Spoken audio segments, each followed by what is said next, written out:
Welcome back, everybody. It's Brainstorm Brewery here for another episode, and this week we truly do have a very special episode. That is because instead of just listening to Jason, DJ, and I talk about whatever and make fun of whatever and all those things that are fun, but, you know, maybe not as important as this. Today we have a couple special guests. We have with us Michael and Ted from Cardsphere. How are you doing, guys? Very well, thanks. Doing great. Yeah, Hi. welcome to the show. So, for people who don't know, Cardsphere is an up-and-coming Magic website, and we're going to get into it a little later with these guys and talk about where the website comes from, what it's trying to do, where it's going. But I guess we could check in with Jason and DJ first. How are you guys? I'm alright. Oh, you're gonna to deign to talk. This is the first and last time I'm gonna talk on this episode, so remind me to do the Patreon pitch later, because that's important to me. And then otherwise, like, I'm just gonna probably stay out of it. Okay, so Right, hey, if you're may a as well long-time listener of Brainstorm Brewery, you're like, this is gonna be just like the Puka Trade episode. I promise it isn't, because if this gets too kiss-assy, I'm definitely going to go in hard on these guys. So, like, if you're worried that it's going to be another fellatio session like that Puka Trade episode, don't worry. I'm going to be asking the tough questions like, how do you make a sphere out of cards? I actually don't. I can't think of any of those questions. I'll think of them later. No, I mean, obviously one of the reasons that, you know, we think people are interested in this is because of sort of the tragic story of Puka Trade, or the cautionary tale that is Puka Trade. And I'm sure we'll get into that. But let's go ahead and just start at the top here. We want to break down for people. So give me the elevator pitch on what Cardsphere is. Okay, well, Cardsphere is a trading platform that we think solves all the problems of all of its predecessors. So we use a push mechanic so that you're always, you know, sending cards out to people that want them. There's no negotiation involved. We handle the escrow of the funds. We're backed by the US dollar, so no magical internet points. And we've designed the site, you know, to be a mobile UI first, so it's very clean and not a lot of distraction.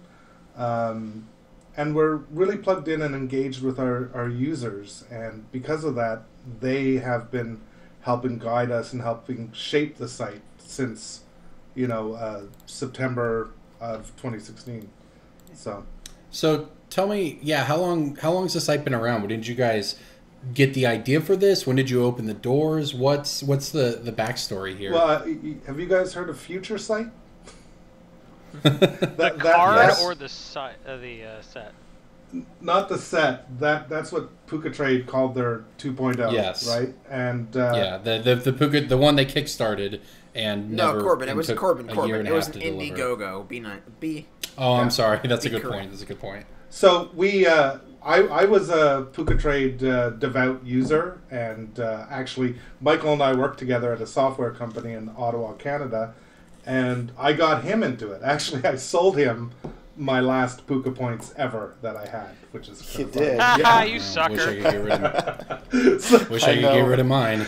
And I loved Puka Trade because I'm a busy guy. I've got a family, you know, I've got a job and 2 young kids, and I don't have time to negotiate to make my trades, but I still want the trades to happen, right? So I moved from being a deckbox.org trader into a Puka Trade trader, and, you know, when Puka Trade looked like it wasn't going to be able to be a feasible option anymore, Michael and I and our third partner, Tom Reset of Texas, we basically decided that we could do better and be responsible to our users and make the trade platform that we wanted to use ourselves, you know?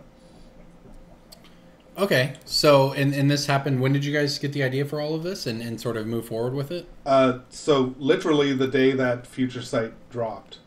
Oh, man, okay. So when I sat down at my desk that day, logged into Puka Trade, and I couldn't figure out how to send a card.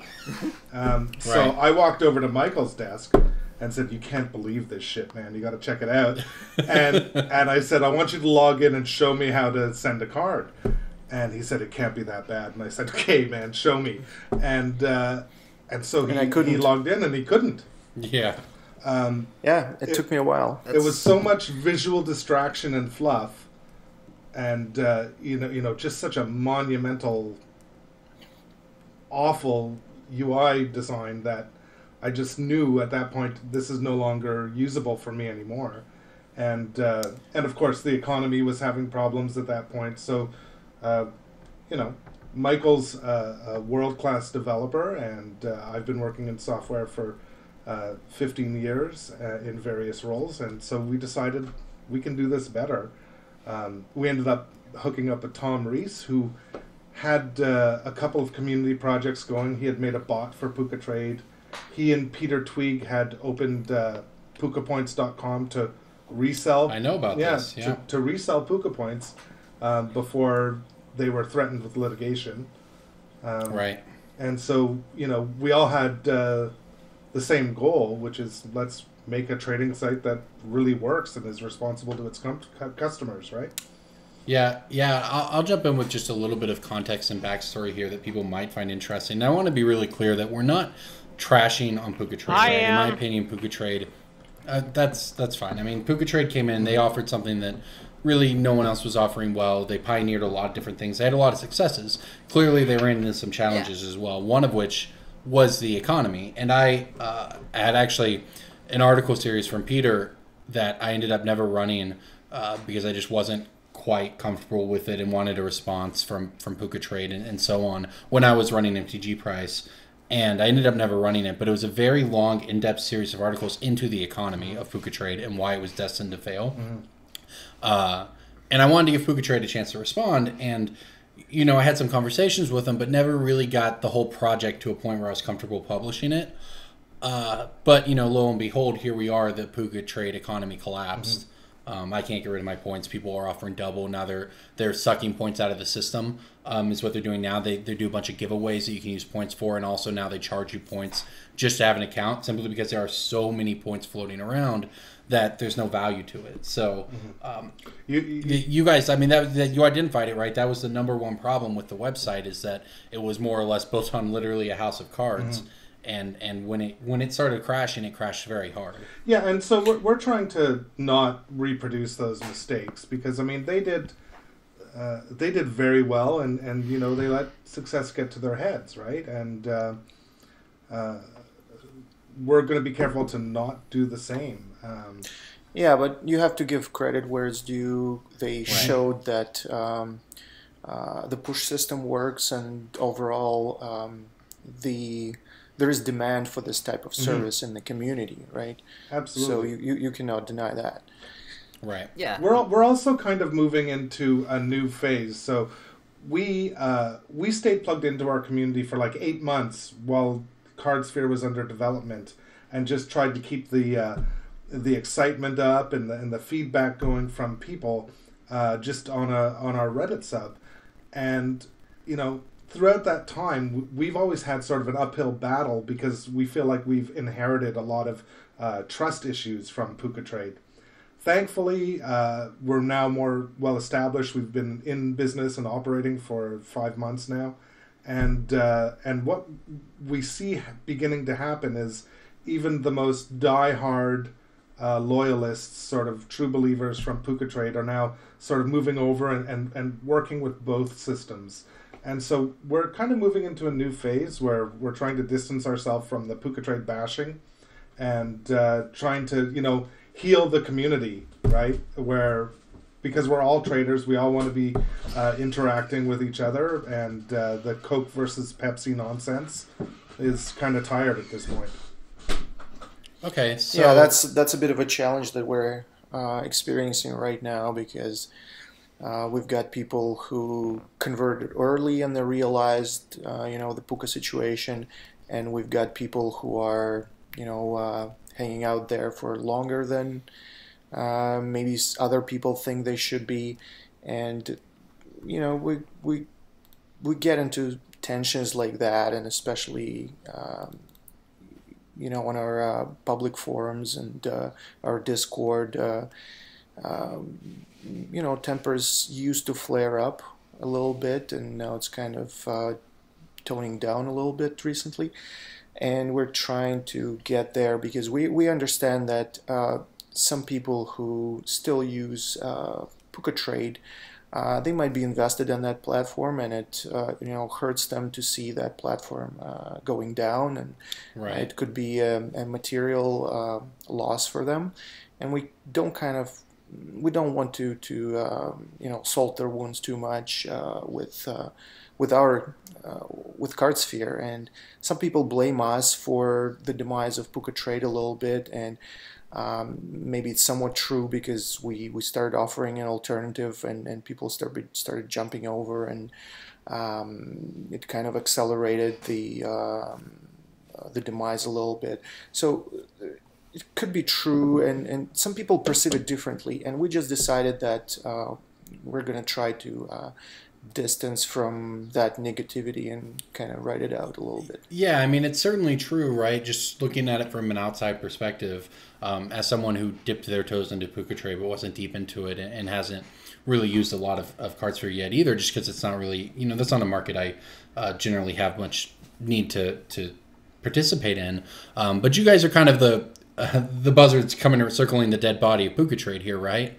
Trying to pick up the pieces and do it better and sort of replace them. Indeed, early on there was a phase when we kind of picked up and scooped all the disenfranchised ex-Puca users, and they became our early adopters for the platform, and that is true, right? And the sentiment, anti-Puca sentiment, was strong back then.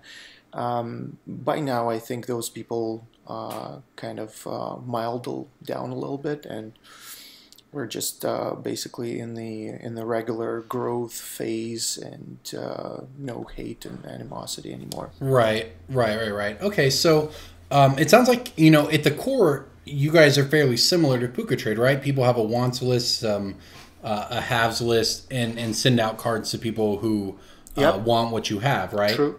Yep. So the base model here is mostly the same. So what, and FutureSight rolled out with a lot of problems, but they did solve some of them to a large extent. They lost the consumer confidence. That was the biggest issue. But what makes your site different than PucaTrade? Why should someone who got burned by PucaTrade want to jump in? Well, the number one thing is the protection of the U.S. dollar, right? So you can always withdraw your funds from Cardsphere, and we pay you out with PayPal. Now we do. So how does that work? So you can build up a balance on Cardsphere two ways. You can either send out cards to other users, and we will hold their funds to pay for the cards in escrow until they receive them. And when there's no condition dispute or any other problem, then we release the funds to the sender, less 1% that we keep as transaction fee. So if I send DJ, let's just work through with me for the listeners. If I am a new user of your site, I sign up, I ship DJ a $10 card. You essentially hold $10 of DJ's money in escrow until the trade is completed, and then it would essentially move over to my account minus 1%. Correct. And then if you want to cash out your money. So sending out the cards, or you can also top up your balance with Stripe using a credit card or a debit card. And we can't take PayPal in because PayPal out is our primary mechanism for cashing out, and their terms of service don't allow it. So we're only cashing people out with PayPal at this point. And when people cash out of Cardsphere, we again charge them 10% or $10, whichever is more. So usually whichever is more. Yeah. Okay, so if I send DJ my $10 card, you hold his money in escrow until the deal is, and then I get $9 and whatever 90 cents or whatever it is, and then if I want to cash that out, you will pay me that amount minus 10%. So you'll pay me like $8.75 or whatever, $9. Yeah. That's correct. So and so in some ways, this is a chance for people right? If I have a card that somebody wants, I can get onto your website and I can send it to somebody and then cash it out, and you're essentially buying the card at 90% of its retail value. Well, potentially, if you don't mind me chiming in. Right?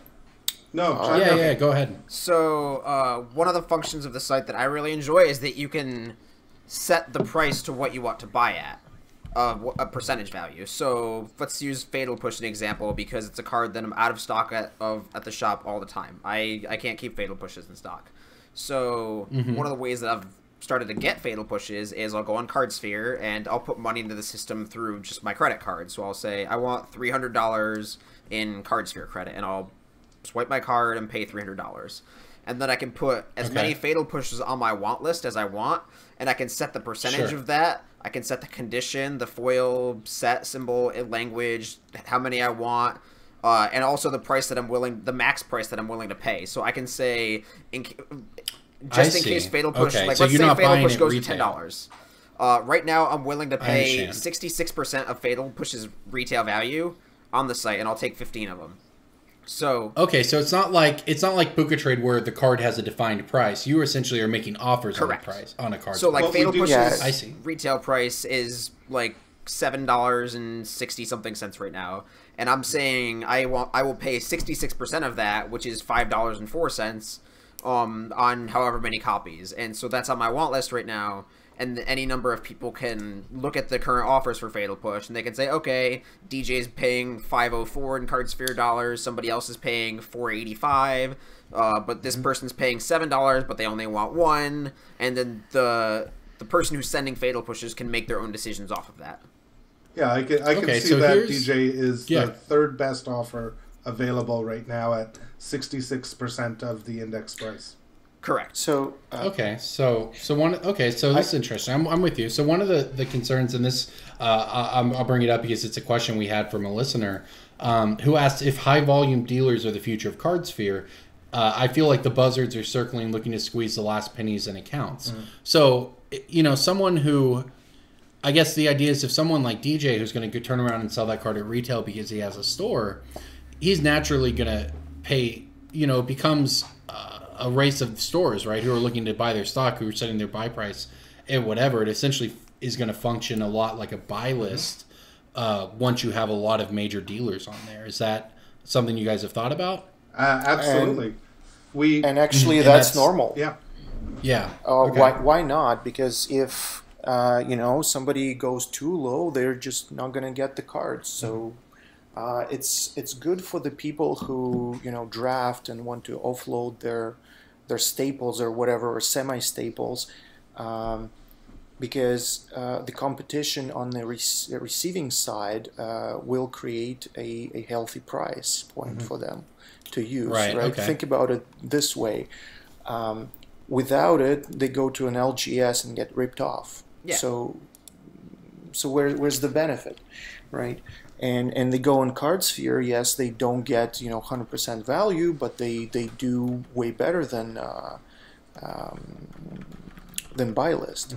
So, sure, and yeah, I guess, and people who want then, if you're an end user, right? If you think want to about buy it your this Fatal way: Pushes the prices on Cardsphere right now, and I don't mean the posted prices, the reference prices, but I mean the actual trade execution prices, pardon my technical language, are somewhere in the sweet spot between the buy lists and retail, because there's a healthy margin in between that, and this margin is usually split halfway between the Cardsphere sellers and buyers, and they both benefit sort of kind of from both ends of the deal. Right. So it's sort of like meeting in the middle, as if like, if I want to sell a $10 card on TCG Player, or if I want to buy list it out for $6 to like Card Kingdom or something like that, if I'm going to sell it on TCG Player, I have to list it at 9 something, and then I have shipping and fees, and I end up getting $8. So it's sort of the same, whereas like I can choose to buy list it to a store for $6, or I can sell it on TCG Player for $8, or I could just ship it on Cardsphere for like $8 or so and get around the same amount. Yeah. Sure. And then you have the additional difference that with Cardsphere, you can do those actions whenever you choose, rather than someone saying, "I want to buy this card." Now you got to get off your butt and ship it, right?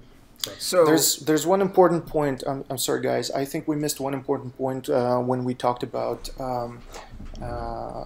how we are different from Puka Trade, and that I'd like to clarify something. When U.S. dollars, when money enters Cardsphere, it goes into our bank account, and we never touch it. So that's an important thing. It's sort of like a full reserve banking. We don't have points. We don't have any of that stuff. The balance that you have with Cardsphere is stored value, because that's the actual accounting term that describes what we're doing, right? Right. So you're not playing with that money and reinvesting it. So like when I throw $300, we're not getting.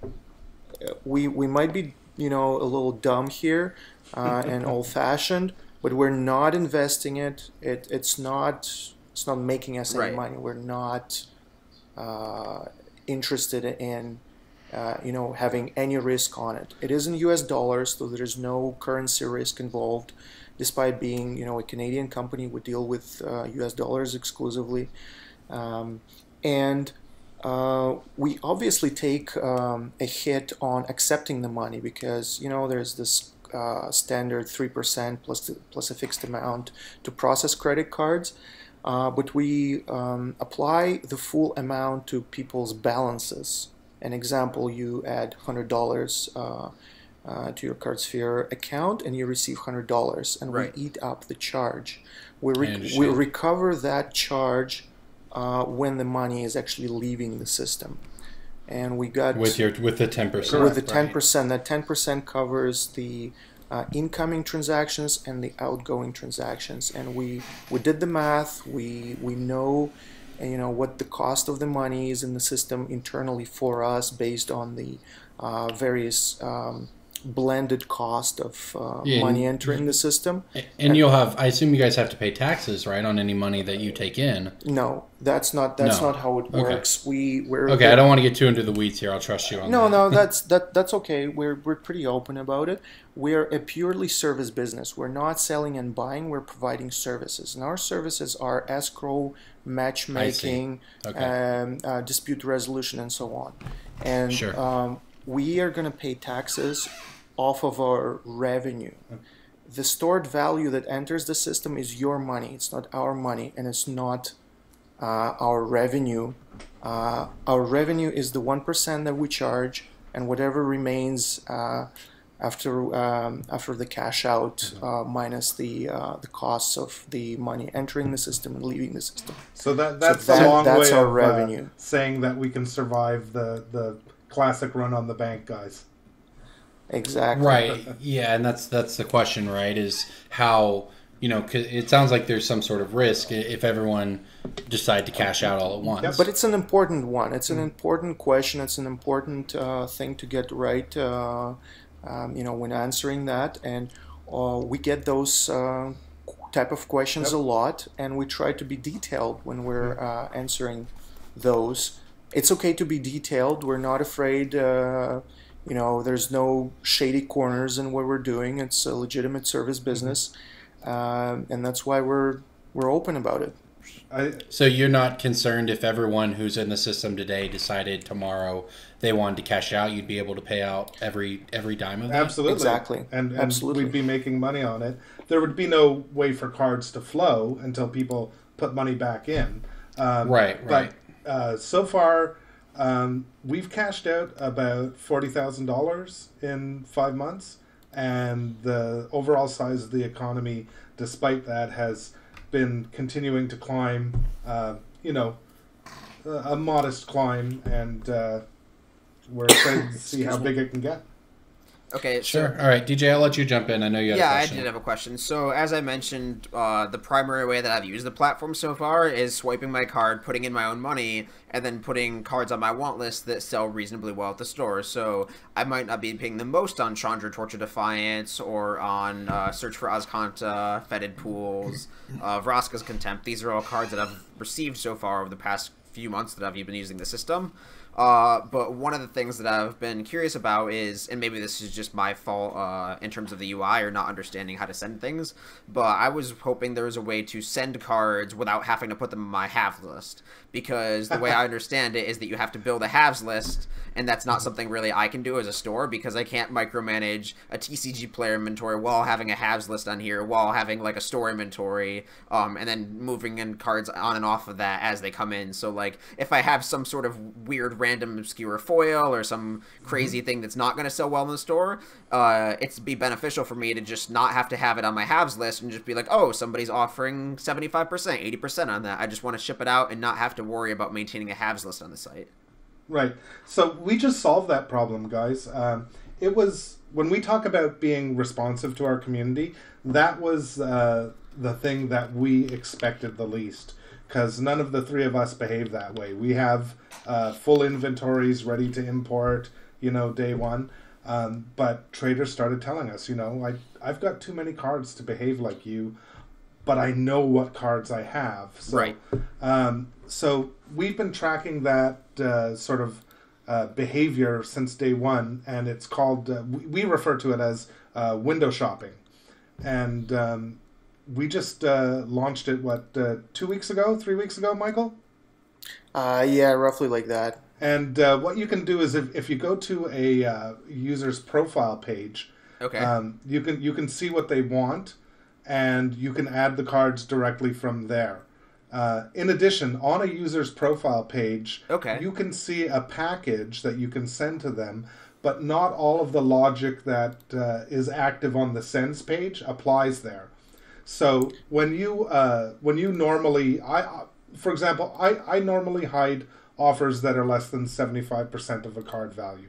I don't want to, see people trying to buy my fetch lands for 30% retail price, right? So I hide that stuff.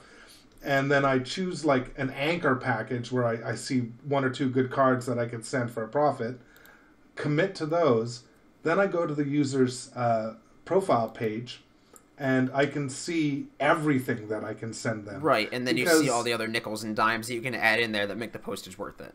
Exactly. So we've done that, and then our next sort of step from there is we've also had a lot of demand for people for us to add a send anyway.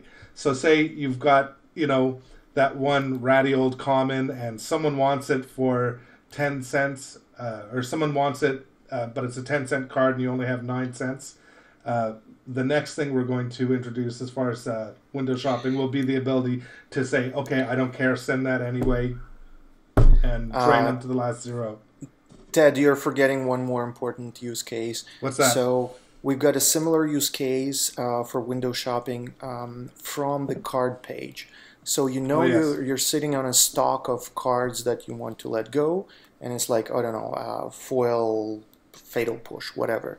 So you go to foil, fatal push page, and you will see the top 10 offers. Yeah, that's something for the fatal push on the system. Plus, you will see the last 10 trades that happened. You will see some stats on those. You can see the actual percentages that were paid and the prices at that time. And hopefully that should help you make the decisions at what levels you want them to be shipped. That's something I've used a lot, because I saw Fatal Push again as a generic example. I just wanted to make sure that I wasn't the highest offer in the world. I just wanted to make sure I was the highest offer in my country, because I felt that in terms of international shipping, I just figured that might get me some more Fatal Pushes, because somebody sees and they're like, oh, somebody in Germany's paying $7 on Fatal Push, but I don't want to send a card to Germany. It's going to take a month and a half. So like I'm like, okay, I'll buy them all at $5. But I'm in the U.S., so I figured I'd get... And I've gotten a decent number of Fatal Pushes this way. I'm not getting, like, several play sets a day or whatever, but, like, I've had at least, like, I don't know, like 5 or 6 a month come into the shop just by putting money into Cardsphere. Yeah, you see, and competition apparently works. It made you look and adjust and maybe go higher than you intended, but... Yeah, and he's screwing over the Canadians. What are you doing, that's typical. I do have another question. We don't even pay attention to this anymore. I do have another question. So, one of the other featured I don't want to constantly reference Puka Trade, but like there's also a messaging system. So I'd noticed that users can send messages to each other prior to trades and say, and you mentioned that there's no negotiation process, but it's not that there isn't any. It's just that it's optional. Correct. So like somebody can message me and say, hey, I have this card. I see you're paying 60% on it because you're probably a store, but just in case you want to pay 70%, I just wanted to let you know that I have it. And I have the option to agree or decline or whatever, and then everybody goes in their happy way.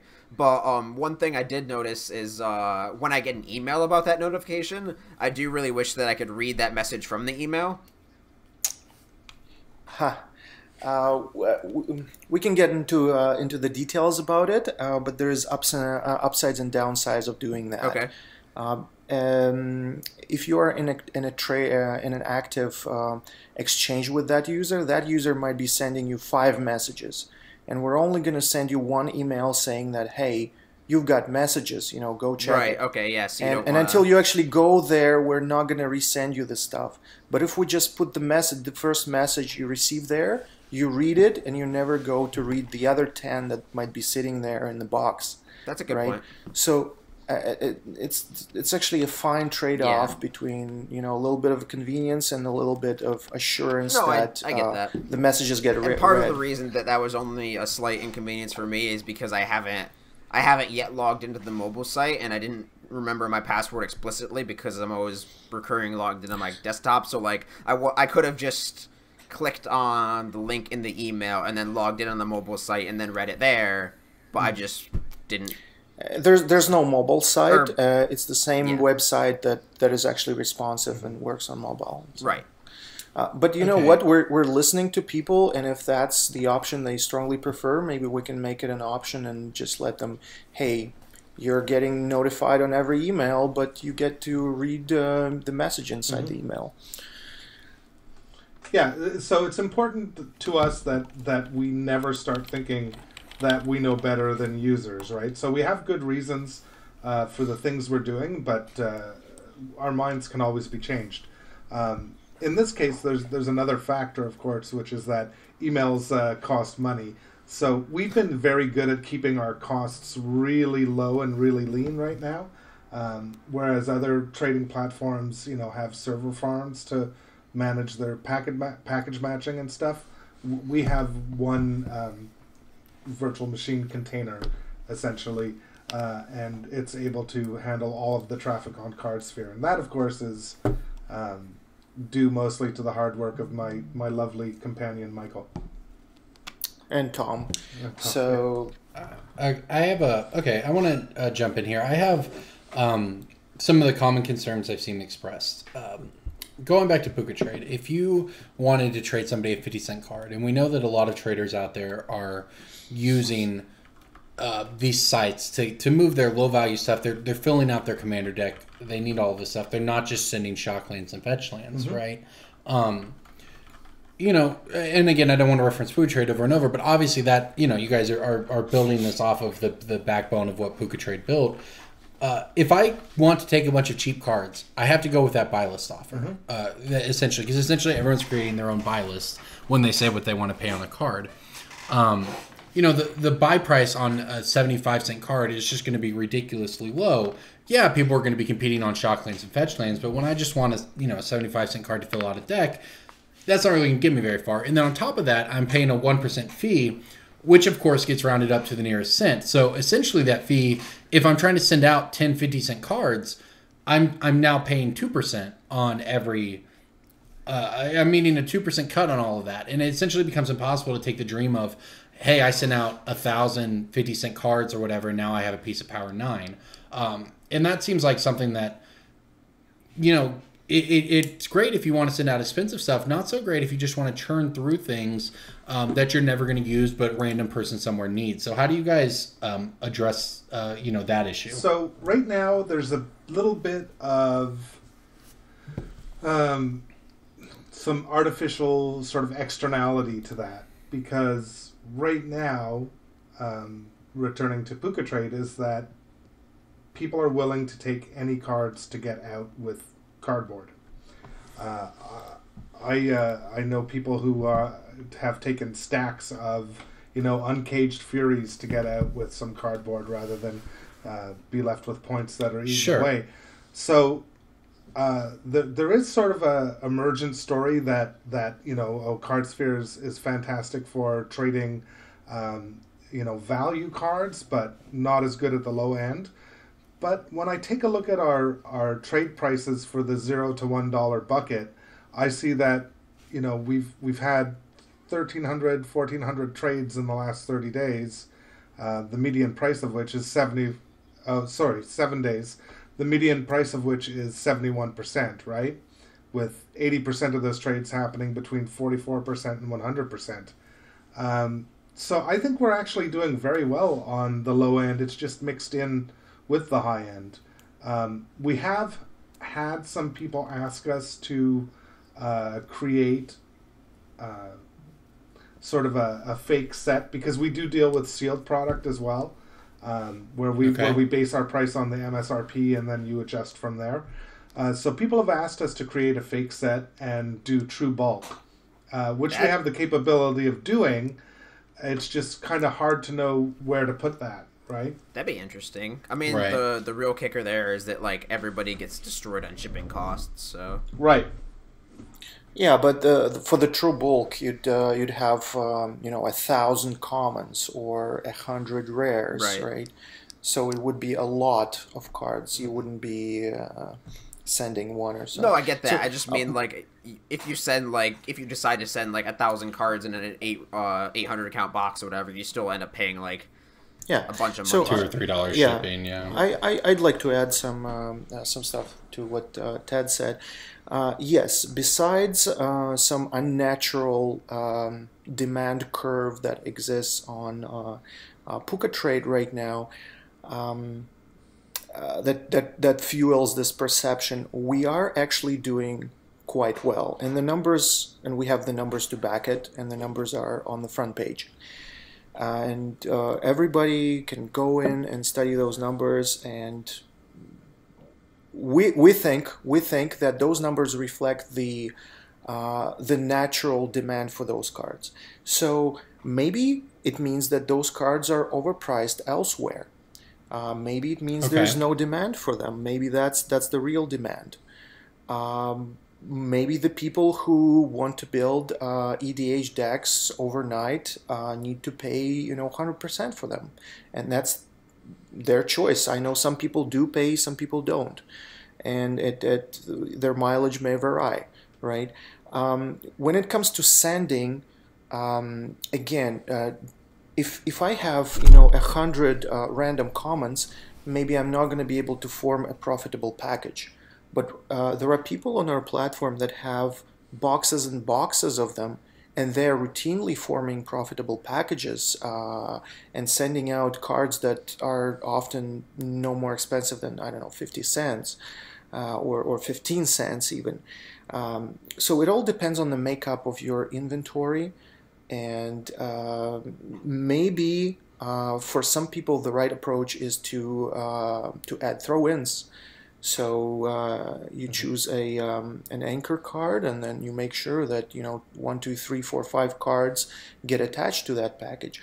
So people need to find their strategy, and they need to understand that it's a function of their style and their collection or inventory, and the fact that the demand may or may not be there for some of their bulk stuff. Right. Okay. So it's called bulk, for a reason. Well, right. So what? Yeah. I mean, so what you're saying is essentially, it's just kind of the way it is, and your guys' contention is that, rather than your system undervaluing the cheap cards, perhaps that was the flaw with Puka Trade, and they were overvaluing them, and that people don't really.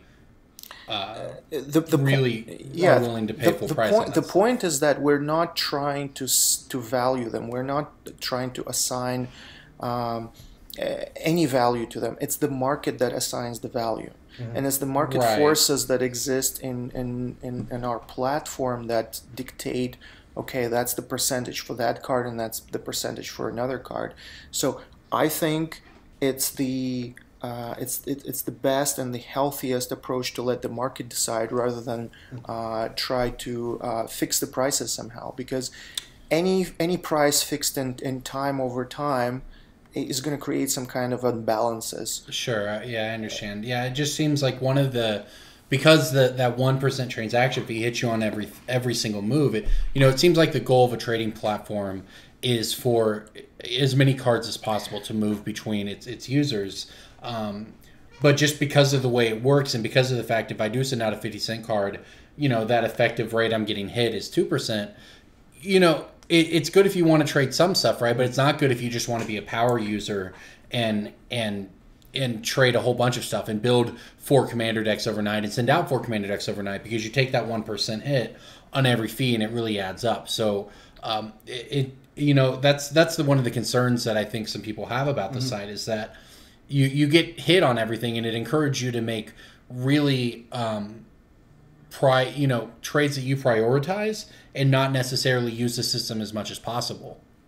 We get that message, not a lot, but sometimes we do get that from some of the users.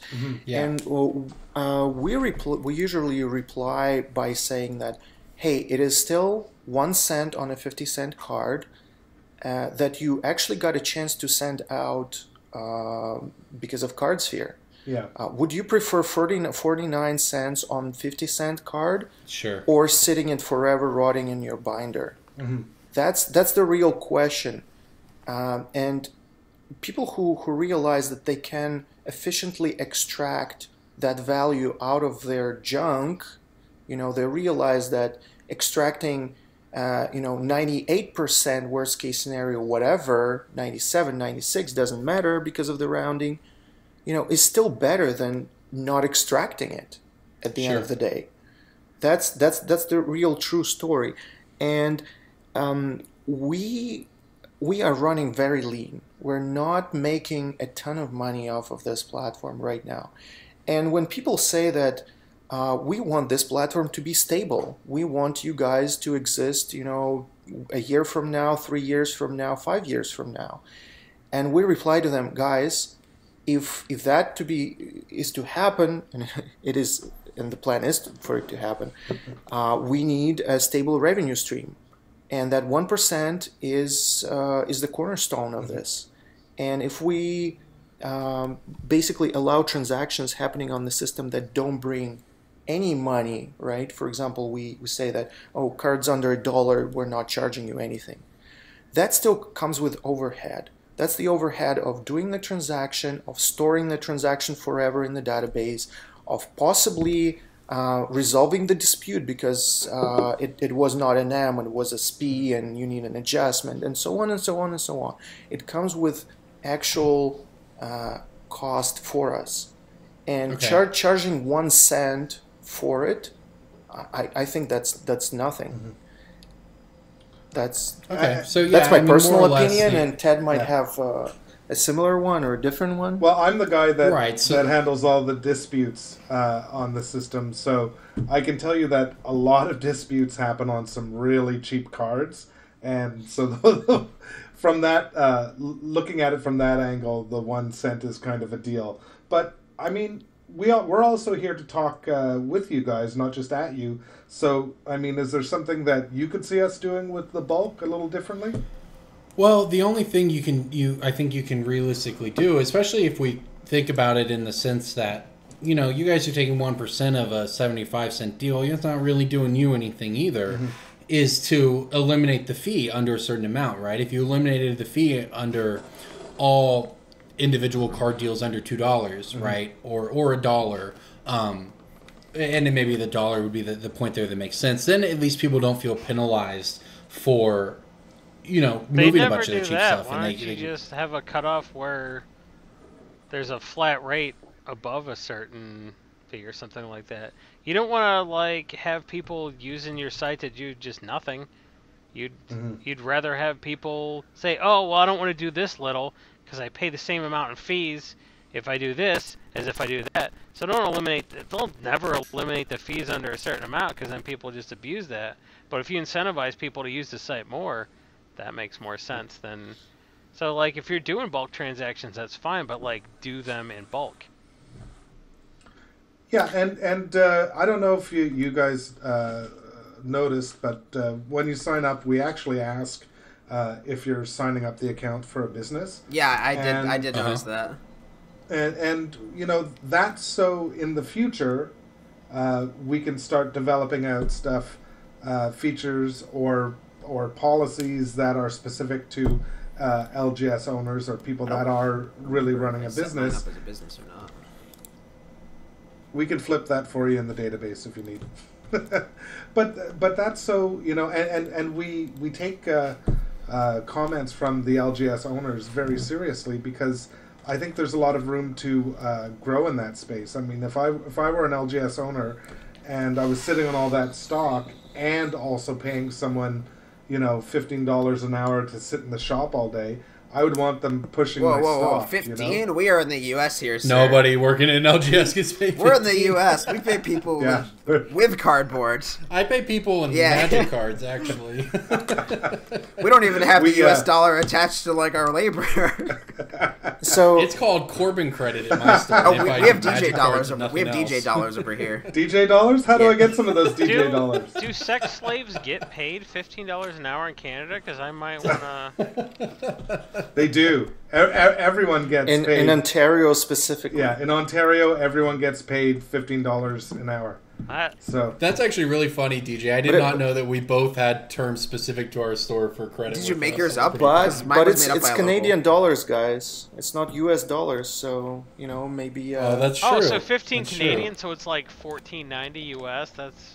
Oh no! No, it's like $7 US. So I think the takeaway from this is, I think once our revenue streams mature and the user base grows, there is an opportunity for us to review some of that pricing, and definitely we're open to it. As it goes right now, there's very little room for us to maneuver without jeopardizing our revenues to the point where we wouldn't be able to, you know, keep the lights on. Yeah, and that's I mean, in nobody's if you kill all interest, the fees and right? it puts you out of business, that's no good for anybody. Yeah, so somebody's saving that 1 cent, and then, you know, it's just crazy. So I've got one more question before we completely go off, and before I can recover it. But go ahead, DJ. So you mentioned a little bit earlier about like the conditioners disputes and like how people get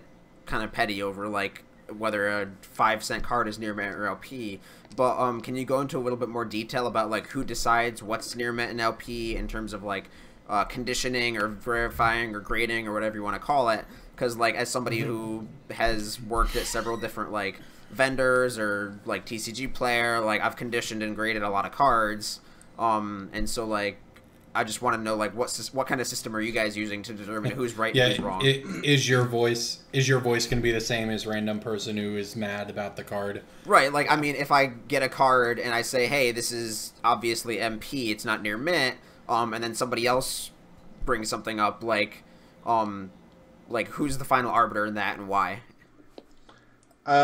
Well, most typically I handle all the disputes because I'm not a developer, so we're trying to keep Michael and Tom, fingers on keyboards, writing code and making Cardsphere better. Right. So I handle the disputes, and I would say that, first of all, our disputes are only about 3% of all trades so far. And the bulk of those, 2% of those are condition disputes. What I tell people, the way that I work it, because it's an impossible problem, right? I mean, we have a condition guide that's up on the site.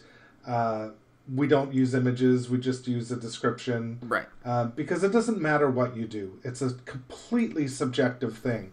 And I can tell you that for sure as I talk to many traders. Yeah, for sure. I mean, like you you can buy some cards from some online stores at Nearmint and then send them to somebody else, and they'll be LP. Like you can move cards within like even huge companies, and there's different conditioning standards. But I mean, like because one of the questions or comments I heard when we asked our listeners about what questions you had is somebody said that they heard through the grapevine that your recommendation was to go to the LGS and get it conditioned.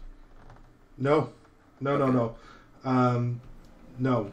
We have had some counterfeits move on Cardsphere. We caught them early, and we were able to undo all the transactions and get everyone back their money. And I've got them now on my wall, and let me tell you, they're fantastic. I would never, unless I was looking, I would not know. So that's a whole other interesting conversation you can have with DJ and I. Is we've gone through a lot of counterfeits in our lives. So I'm gonna. But not me apparently. Apparently, I don't know anything about counterfeits. Oh, dude. But I'm going to take the counterfeits and I'm going to punch holes in them and wear them like a necklace of zombie ears to my LGS, right? And try and show them off to people, actually, because I think everyone needs to see how good, like how far they've come. Are they actually good then, while we're on the subject? Because yeah. I've got some fetches on my wall, and they feel normal. I don't know, man. And maybe Jason or DJ can correct me, but I have a hard time finding counterfeits that pass. Most of them feel very off to me. These in a sleeve will pass 100% of the time. Sure, absolutely. In a sleeve, yeah. Yep. Out of the sleeve. So when I got my first batch of counterfeits sent to me so I could remove them from the system, I brought them mixed with regular cards and brought them into my work where I have several casual Magic players and asked them, who can point out which cards are legit and which aren't, and no one got it right. So I think they're pretty good. I mean, they would probably fool me unsleeved casually. So those are the things that we sent to an LGS. So that's a real concern. Yeah, for sure. And how do you let's imagine the site grows. You have 50 times your users 3 years from now. Mm-hmm. How do you handle that then? Are you taking in hundreds of counterfeits a month and figuring them out yourself, or? So no, one of the possibilities there is having a sort of network of trusted LGSs that are certified to make a call for us. That's one thing that I've thought about. I think that so far the community's been fantastic in resolving all of the disputes. And in fact, what we do for the condition disputes is I say, hey, can you please post some images of the cards? And I talk people through it. And I would say very rarely do I ever have to actually make the call. What is most common is people will say, yeah, you're right. I pulled the card pretty quickly. And when I look at the image you're sending, this does seem like a slightly played rather than a near mint. And, all I have to do is adjust the funds. I only ever make a condition call when it becomes absolutely clear that there's no way these two traders are going to come to an agreement. And most of the time that works. So far it's been very positive with the community coming together. I think there's a lot of people out there that are just excited to be able to trade again and have the cards actually moving and get the cards that they want. So no one's prepared to, try and game the system too much, try and, force lower gradings on receives to try and get that extra 10% value. I'm just not seeing it. In the long term, we have had plans since day one to develop better controls for people to negotiate these things themselves. So allow people to change conditions once the receive has happened without needing an administrator to come in and make a determination. And one thing that we've sort of had as a mental exercise and may or may not come to fruition at some point is the idea of having some sort of community panel that grades cards. And the tribunal. Yeah. Exactly. So the early on we had this idea that we could have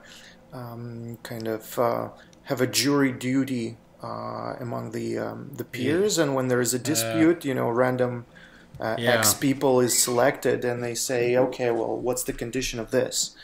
And I'll tell you that did not work out great for League of Legends. Also, they tried the same thing. Ridiculous. So I don't know anything about League of Legends other than it's one of those They crazy had the games same kids thing. play. When someone reported something, it was called a tribunal, and it was normal players who opted into it for some pittance of rewards, and it was just incredibly inconsistent. You get people who don't know what they're doing. You get somebody who doesn't know how to condition cards, applying it here, and you get really, really, it's like essentially it's like any jury, right? Anything can happen. Yep. First of all, we haven't implemented this. Right. Number two, it may or may not be a great idea. Number three, maybe it is a good idea, but it's very implementation dependent. So every single detail of how it's done, who is called, how it happens, how the voting is happening. Of course. So we realized early on that it's very complicated, and we just decided to delay this implementation as long as possible. And we, as we are collecting, we're not saying it's a bad thoughts on idea. this We're and just feedback. saying that stuff with 1,000 times your user base have not been able to successfully implement it. Things. So, I mean, things regress to the mean very quickly, and people on average are pretty dumb. Yeah. So I'm not telling you don't do it. I'm just saying if you do it, it will be terrible. But I'm not saying don't do it. Just be careful, I think is what he's saying. We have rolled back changes that we've made in the past due to user sort of outcry, and we're always prepared to do that. I mean, it's. What are some examples of those, if you don't mind me asking? Yeah. What was our first rollback that we did, Michael? I'm trying to remember. Was it the image color or the color of the? I think originally. Yeah, we tinkered with presentation of something, and then people told us that it didn't work. Mm-hmm. I don't remember. It was early on, and I wrote so much code ever since. Yeah, I think. I'm sorry, guys. We are deploying every week. Every week on schedule, we have new features being rolled out, and my head is so busy with the upcoming stuff that 2 weeks before today is just getting erased. Yeah. So Sure. I think okay, we go ahead. you can find it on Reddit, on the subreddit. I think there were 2 examples when we did rollbacks of things we'd released. You could search the subreddit for terrible. I remember I remember Peter Twig posting that something was terrible, and we ended up a lot of people agreed with him, and we rolled it back. So one of this ties in a little bit this subject with one of the questions one of our listeners had.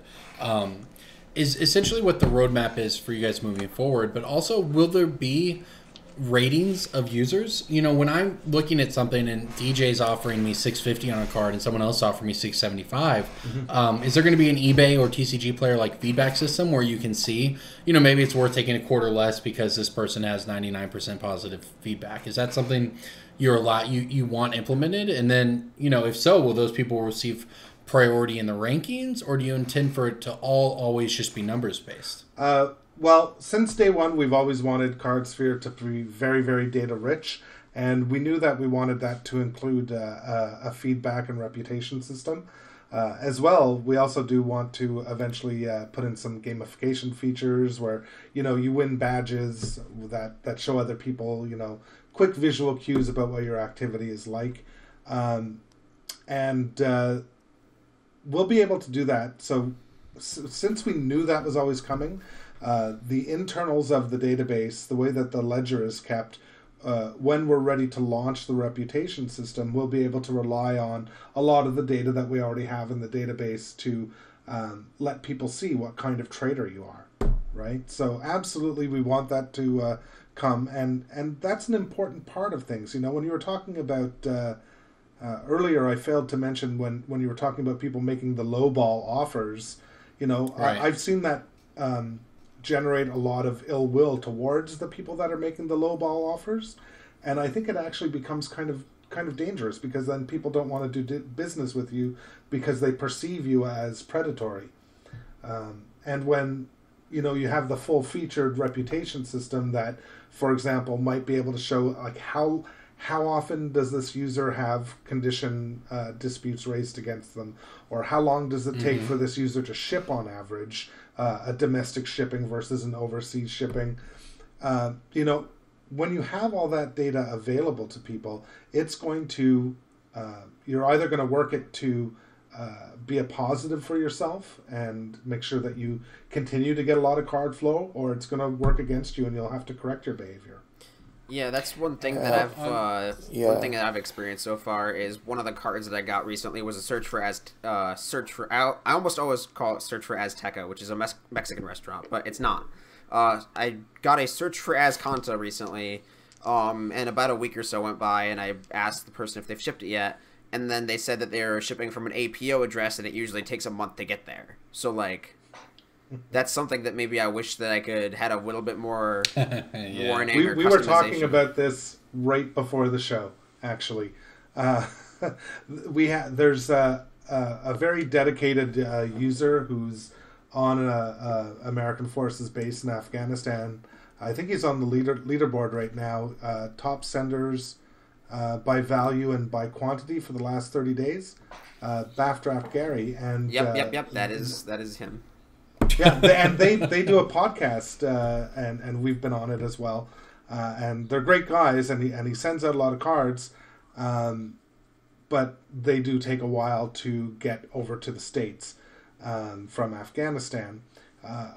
He tells me that he's soon going to be back stateside, and the trading will be back to normal with normal timelines. But right before the call, we were discussing, Michael and I, what can we do to resolve this? Well, basically, the chances are that we're going to be resolving this very soon. And if I may, I will briefly swing back to the previous question of the user rankings and stuff like this. I think that's another one of the questions that needs to be dealt with very delicately and needs to be thought about a lot. So any reputation system has a chance of doing good or bad for the system. It's a very tricky balance. So there is a lot of dangers to it. It could degrade into something unusable very quickly and misleading, or it could be designed in a way that it punishes legitimate users for mistakes for petty mistakes of their own, or maybe mistakes of their trade partners and so on. So it is again something that we will be doing. We are collecting the stats for it to happen eventually, but it's not going to get implemented unless we're absolutely sure of our plan of implementation. And that's another area where we're going to be consulting our community heavily on, and our community leaders especially. It's a complicated system to design, and we're going to need some people to poke some holes in it before it ever sees the light of day. Yeah, I can certainly see a lot of situations where it can be gamed if I complete a bunch of trades with DJ, so we each have 1,000% feedback, and we're at the top of all the lists. Exactly, and that's the craziest thing about making a product for Magic players is they game everything. Yes, it will be gamed. We wanted to do professional gamers. We wanted to do some promotions for Ixalan, and one of the things we talked about is, hey, maybe we can hide something in the website somewhere and let people try and find it. And Michael's no. Someone's just going to scan the website for change, and it's pretty frustrating knowing that they're going to game the system no matter what you do. Right. Yeah. So following up on this topic, just a pretty basic question: who eats it if a card is destroyed in the mail or a package never arrives? Cardsphere terms put it on the sender. So so we're similar to. I mean, that's not anything atypical. In any sort of. I agree. Yeah. A lot of people have talked to us about hey, is there a future where you'll have enough data to draw like the tables to do insurance? I'm not sure that I want to do that, because I'm not sure that it helped Puka You know, I think that the insurance. It was just a point dump for Puka, right? Yeah. It was just, we need to get points out of our economy. How do we do it? No, but that's actually created inflation for them because they Yeah. printed points to cover both ends, and Right. for us, unlike Puka Trade, it's money. it comes with a real cost, right? Right. And unless we're mature enough with mature revenue streams and enough statistics accumulated, we're not going to do this because this is dangerous. When done correctly, it could become a modest revenue stream for the platform. When done incorrectly, it has all dangers and opportunities of Right, and that's one of the reasons destroying I the asked. platform. Yeah, that's one of the reasons I asked because, and again, not hammering on Puka Trade here, but a lot of systems, it can be very enticing for the system to appease both ends of it, especially if it's something like it gets lost in the mail where, you know, they can prove that they sent it and it just didn't arrive or it arrived damaged, because that happens. And it can be very tempting to say, oh, we're just going to refund your account. Yeah. And you kind of eat it. Right, but you see we saw what it can go bad Yeah. when that's the approach you take. So that's why I wanted to ask. And it's just a known risk then dealing with the site that if you're the sender. With Puka Trade, that system it almost incentivized both ends to lose the cards from time to time. Yeah. And with us, we get the real stats, and the real stats are 1 or less than 1% of lost trades. And some people just say that. Hey, they did the math and they're just okay taking that risk, and they're just pricing it into their cost of doing business. Yeah, that's what we do. And that's about it.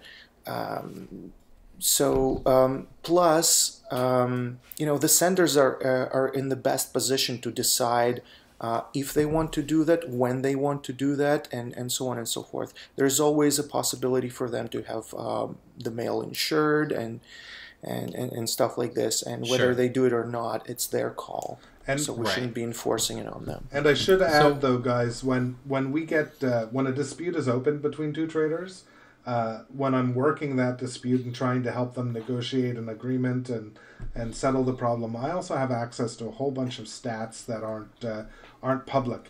And one of some of those stats, for example, is I can see the min, max, and average price of shipments that have gone missing versus those that don't. So, Sure. if low... What do you see there? Pardon me? What do you see there on average? Oh.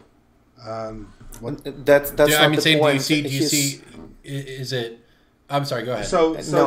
I would see if... So it would be clear if, someone who has, a bunch of successful, $2 trades, but has 3 unsuccessful $50 trades. I mean, that's going to warrant more investigation, right? Mm-hmm. Okay.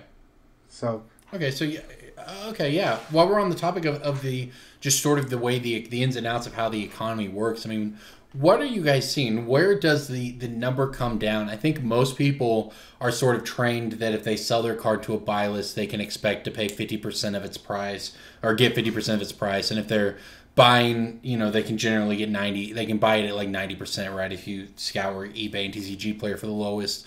What do you typically see on your numbers? Where do you fall in there? Actually, if you guys don't mind, I could probably hop in because as a user, I get to see this information as a user perspective, so that might be helpful. But yeah, Corbin, this information is actually right on the front page, Corbin. So, yeah, and that's fine. There's not everyone who's listening is going to see that spreadsheet-esque chart where you can see the number of trades that have happened in the past 7 days, how many of those trades were less than $1 value cards, all the way up to $50 cards, and we call them price buckets. Yeah, and how many or what the percentage of each of those trades happened at. So most of the 80% of the less than $1 cards, so almost all the less than $1 cards were at a range of 44% to 100%.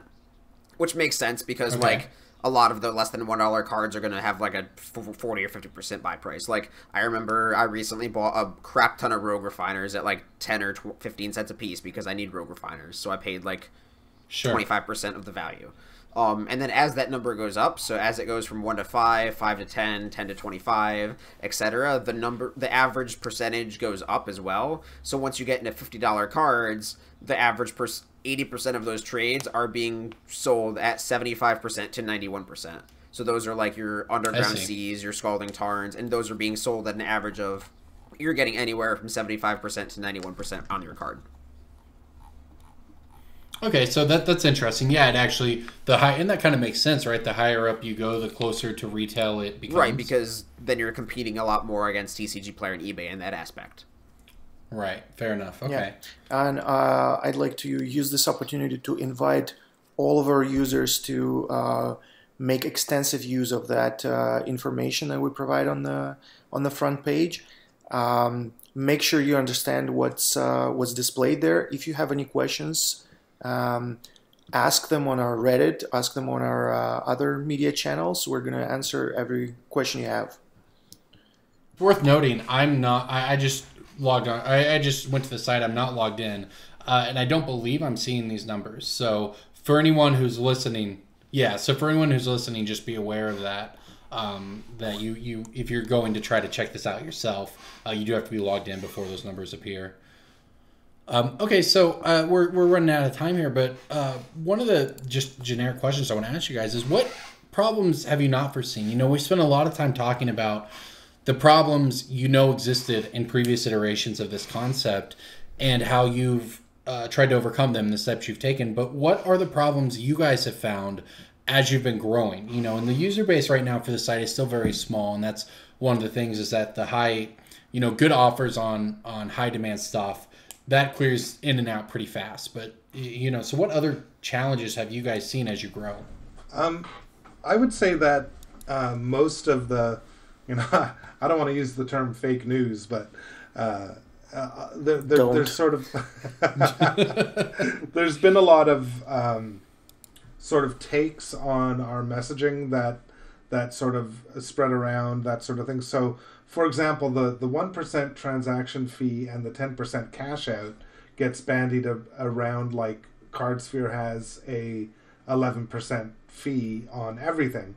But not all users have that fee, because I use Cardsphere. I put in, I think, $400 at the beginning, and now it's just trading piles of cards for piles of cards. So, I mean, I only ever get the 1% fee. I'm never going to withdraw any money. And there's a lot of users who never actually extract anything from the system other than the cards, of course. So, right, and that's the situation I'm in that made it profitable for me, was that I looked into it a bunch before I started an account, and I realized, I can just put money in and have this be a buy list for me. I don't have to send cards or take a fee or cash out anything. It's just I put money into a buy list and then I receive cards. Yeah, and yeah, I mean, so... Go ahead. And we're a bit unique that way. So we have room within Cardsphere for a bunch of different ways that people can use it, and that none of us are professional marketers, and so getting that information out, that you can be an LGS doing a buy list, you can be a human just buying cards, you can be someone trading piles of cards for piles of cards. You can be a collector trying to find the rare pieces by expanding your audience. There's a lot of use cases for Cardsphere, and it's tough communicating that without muddying your message, right? Right.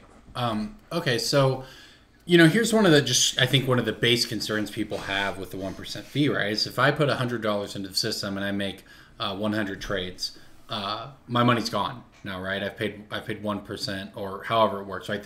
A lot of my money is gone. I'm not sure exactly what the math all works out to, but you decrease, right? As you churn through cards, the amount of money you have into the system gradually depletes, and it goes to you guys. And I understand that that's a cost for paying into the system and getting use out of it.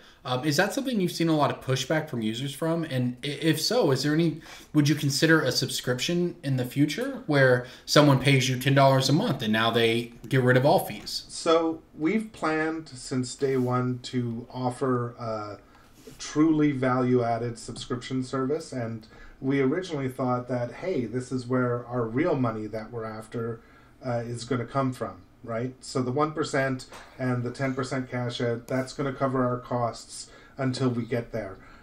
Because we never wanted to paywall features that everyone should have, because Okay. things like being able to trade foils or set max prices, those are all things that increase the flow of cards through the system. So you Yeah, don't we don't want want to you don't difficult crippling. yeah, you don't want to cripple it. So what we're looking at is what makes the most sense as value-added features, and we are going to roll that out fairly soon. Our pricing is going to be fairly modest, and what we were originally thinking was that if you signed up and became a member, we would waive that 1% fee. Right. However, we have temporarily taken that off the table because we realize that so much of our current income that we use for our marketing and that sort of thing comes from a small amount of power traders that it's just not feasible. We would be revenue negative for making that decision, or at least we would be because you lose 1%. And you lose 1% a lot of times in exchange for someone's $10. Right. Exactly. So we ran the numbers, and unfortunately, we had to apologize and say that, hey, at least in the current makeup of our revenue streams, we're just not in position to do that, because we're likely not going to be able to recoup the loss from losing that 1% on the top traders with the subscriptions from the rest of the user base. Is that somewhere you still want to go, or is that idea off the table? This idea is at least for now off the table. Again, nothing is permanent when it comes to doing the best for the community and figuring out what works and what doesn't work. And we're open for all kinds of ideas when the right time arrives. But we don't think the time is now to do that.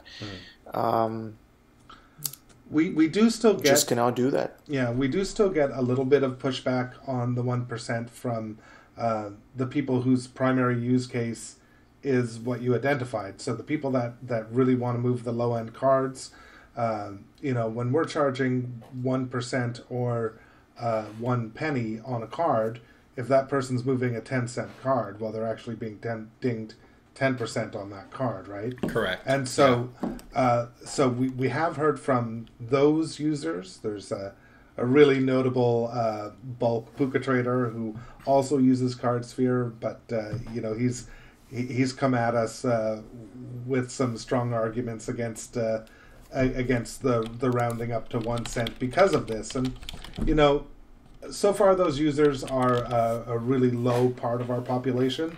And I think most people, as I've said earlier, are just happy to be trading again and have that flowing. So they're not really that concerned about the 1%.